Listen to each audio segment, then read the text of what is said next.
അപ്പോൾ hello every one, cook ടോക്കിന്റെ പുതിയൊരു വീഡിയോയിലേക്ക് എല്ലാവർക്കും സ്വാഗതം. നമ്മൾ ഇന്ന് ഉണ്ടാക്കാൻ പോകുന്ന ഇതിന്റെ പേരാണ്, അതായത് ഡിഷിന്റെ പേരാണ് ഫിഷ് മപ്പാസ്. അപ്പോൾ അതിന് വേണ്ട കുറേ സാധനങ്ങളാണ് നിങ്ങളുടെ മുന്നിൽ ഇപ്പോൾ ഇരിക്കുന്നത്. ഇത് ഉള്ളി, ഇത് തക്കാളി, ഇവിടെ കാണുന്നത് മഞ്ഞൾപ്പൊടി, കുരുമുളക് പൊടി, മല്ലിപ്പൊടി. ഇത് എല്ലാവർക്കും അറിയാം, നല്ല ഇല വെട്ടി വരഞ്ഞു വെച്ചിരിക്കുകയാണ്. അതിനുശേഷം ഇവിടെയുള്ളത് കുറച്ച് കറിവേപ്പില, പച്ചമുളക് നീളത്തിലരിഞ്ഞത്, പെരുംജീരകം, ഇഞ്ചി കുറച്ച് നീളത്തിലരിഞ്ഞത്, വെളുത്തുള്ളി. ഇത് രണ്ടെണ്ണം എന്ന് പറയുന്നത് വേറൊന്നുമല്ല, കോക്കനട്ട് മിൽക്കാണ്. അത് രണ്ടും നിറഞ്ഞ ഒന്ന് തിക്കായിട്ടുള്ള കോക്കനട്ട് മിൽക്കും ഒന്ന് തിന്നായിട്ടുള്ള കുറച്ച് ഡൈല്യൂട്ടഡ് ആയിട്ടുള്ള കോക്കനട്ട് മിൽക്കുമാണ്. അപ്പോൾ നമുക്ക് ഐശ്വര്യമായിട്ട് കുക്കിങ്ങിലേക്ക് കിടക്കാം. അപ്പോൾ എല്ലാവർക്കും കുക്ക് ടോക്കിന്റെ പുതിയൊരു പാചക പരീക്ഷണത്തിലേക്ക് സ്വാഗതം. അപ്പോൾ ആദ്യം തന്നെ നമ്മൾ ഈ ഭക്ഷണം ഉണ്ടാക്കുവാനായി ഒരു ചട്ടി അടുപ്പത്ത് വെച്ച് അതിനകത്തേക്ക് നല്ല വെളിച്ചെണ്ണ ഒഴിച്ച് ചൂടാകാൻ വെച്ചിട്ടുണ്ട്. അപ്പോൾ ഏകദേശം വെളിച്ചെണ്ണയൊക്കെ ചൂടായി വന്നിട്ടുണ്ട്. അപ്പോൾ അതിനകത്തേക്ക് നമുക്ക് ഓരോ സാധനങ്ങളായിട്ട് ഇടാവുന്നതാണ്. ആദ്യം പെരുംജീരകം ഒന്ന് ചൂടായി വരട്ടെ, അധികം നേരം കൊടുക്കില്ല. പെരുംജീരകം ഒന്ന് ചൂടായി വരാനല്ലേ, ആദ്യം പെരുംജീരകം ഇട്ടാൽ ഒന്ന് ചൂടായി വരുന്നവരെ ഒന്ന് വെയിറ്റ് ചെയ്യേണ്ടി വരും.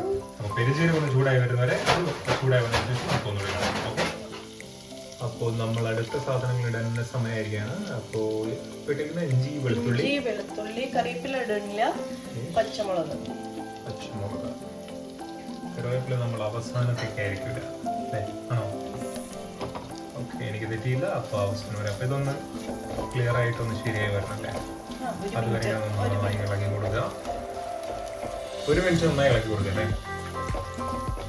അപ്പൊ ഇതൊന്ന് പാകമായി വരട്ടെ. അതിന് ഏകദേശം 1 മിനിറ്റോളം നന്നായിട്ട് ഇങ്ങനെ ഇളക്കി കൊടുക്കാം. ഓക്കെ, അപ്പൊ നമ്മള് ഇതൊന്നായി വരുമ്പോഴേക്കും ഒരു മണമൊക്കെ വരും, ആ പച്ചമണം വിടണേന്റെ. അപ്പൊ ഇതിലേക്ക് ഉള്ളി ഇട്ട് കൊടുക്കാം.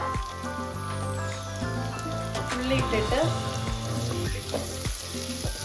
ഇനി ഉള്ളി ഒന്ന് ജസ്റ്റ് ഒരു ഗോൾഡൻ ബ്രൗൺ ഷെയ്ഡിലേക്ക് മാറുന്നവരെ ഇതൊന്ന് നമുക്ക് ഇളക്കി കൊടുക്കാം. ഈ സോത്തേ ചെയ്ത് കൊടുത്തതിന് ശേഷം നമ്മളിതിലേക്ക് തക്കാളി ഇടും. ഉള്ളി ഒന്ന് വഴണ്ട് ക്ലിയർ ആയി വരട്ടെ. അതിനുശേഷം നമുക്ക് തക്കാളിയിലേക്ക് ഇടണം.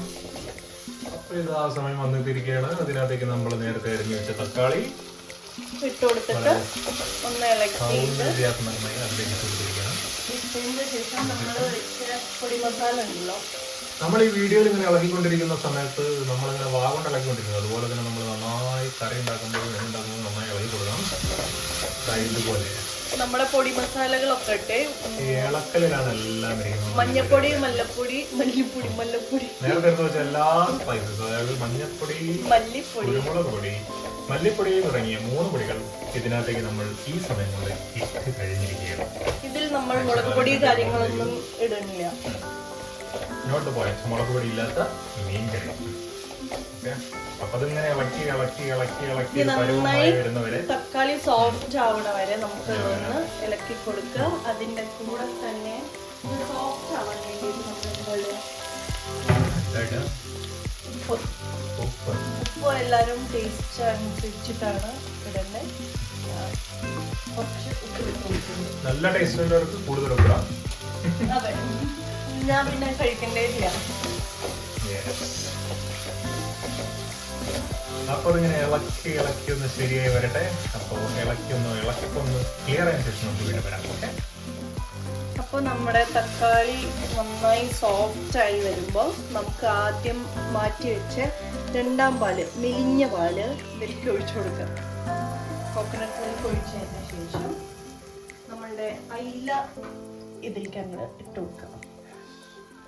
അപ്പൊ നമ്മൾ നേരത്തെ വളരെ സുന്ദരമായി കട്ട് ചെയ്ത് വരഞ്ഞു വെച്ച അയില നല്ല ഭംഗിയിൽ, കാരണം നമുക്ക് കൂടുതൽ സ്റ്റഫ് ചെയ്യാൻ ഇരുന്ന് കഴിഞ്ഞാൽ അത് ചിലപ്പോൾ പൊടിഞ്ഞു പോകും. കുറച്ച് സ്പേസ് ഒക്കെ ഉണ്ടാക്കി മെല്ലെ അതിനെ വെച്ച് കൊടുത്തിട്ട് 10 മിനിറ്റ് ഈ പാലില് കിടന്നിട്ടൊന്ന് തിളക്കട്ടെ.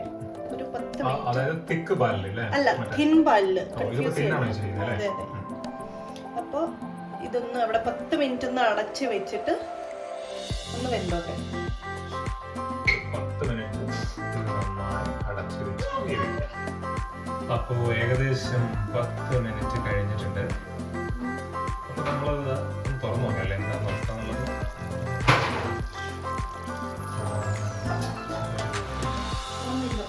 മീൻ മപ്പാസിന്റെ മണം വരുന്നുണ്ട്. ആയിട്ടില്ല, മണം വരാൻ. ആയിട്ടില്ലേ? ഒരു എന്തായാലും മണം വരുന്നുണ്ട്. അപ്പോൾ നമുക്കതിലേക്ക് എടുത്തു വെച്ച കുറച്ച് കറിവേപ്പില വളരെ വൃത്തിയായി വിതറി കൊടുക്കുക. അതിനൊപ്പം തന്നെ ഒരു ടേബിൾ സ്പൂൺ വിനേഗർ ഒഴിച്ചു കൊടുക്കുക. ഓക്കെ, ഇത് ഒഴിച്ച് ഒന്ന് ജസ്റ്റ് മിക്സ് ചെയ്യുക. സോൾട്ട് നോക്കുക. സോൾട്ട് നോക്കിയതിന് ശേഷം വേണ്ടവർക്ക് ഇനി ആഡ് ചെയ്യണമെങ്കിൽ ആഡ് ചെയ്യാം. കഴിഞ്ഞിട്ട് നമ്മൾ ആദ്യം വെച്ച തിക്ക് മിൽക്ക് അവിടെ ഒഴിച്ചു കൊടുക്കുക. ഇനി ഒരു 2 മിനിറ്റ് ഒന്ന് സിമ്മിലിട്ടിട്ട് ഒന്ന് തിളപ്പിക്കുക. ഒരു 2 മിനിറ്റ്. അപ്പൊ നമ്മളെ മീനൊക്കെ നന്നായി വെന്ത് ഉഷാറായി നിൽക്കുന്നുണ്ട് കേട്ടോ.